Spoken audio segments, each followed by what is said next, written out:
commentators here have said that the war is turning into a kind of stalemate.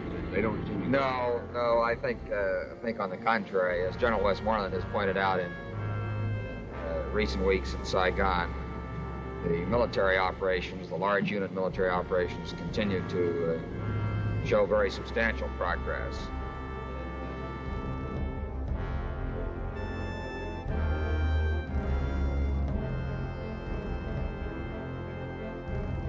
One of the lessons I learned early on, never say never. Never, never, never. Never say never. And secondly, never answer the question that is asked of you. Answer the question that you wish had been asked of you. And quite frankly, I follow that rule. It's a very good rule.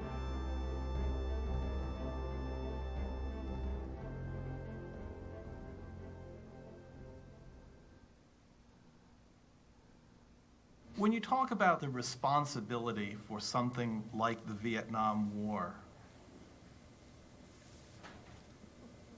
whose responsibility is it? It's the president's responsibility. I don't want to fail to recognize the tremendous contribution that I think Johnson made to the country. I don't want to put the responsibility for Vietnam on his shoulders alone.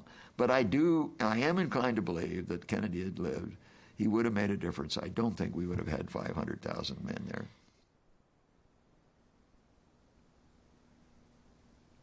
Two very telling photographs.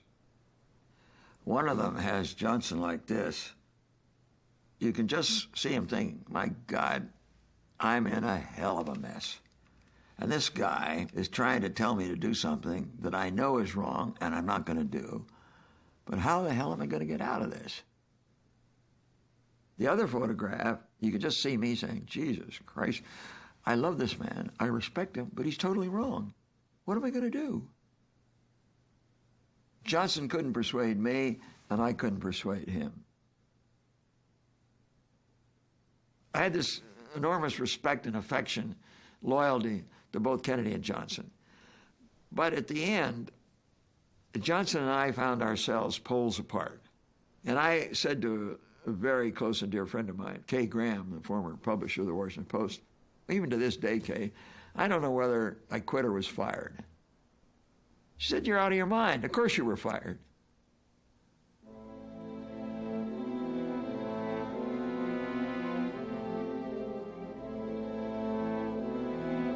November 1, 1967,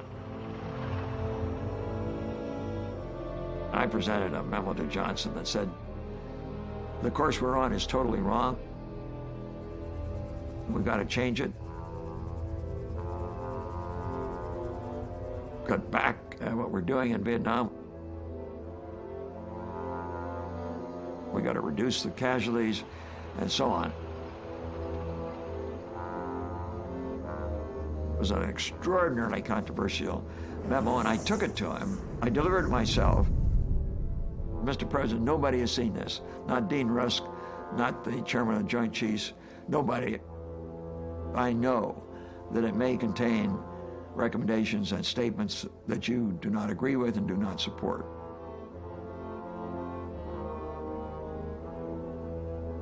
I've never heard from him.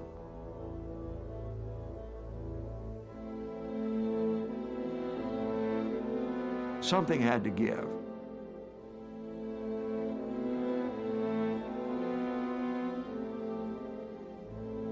There was a rumor that I was facing a mental breakdown. I was under such pressure and stress. I don't think that was the case at all.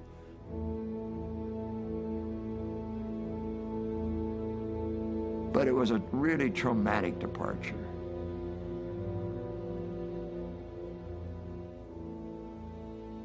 That's the way it ended.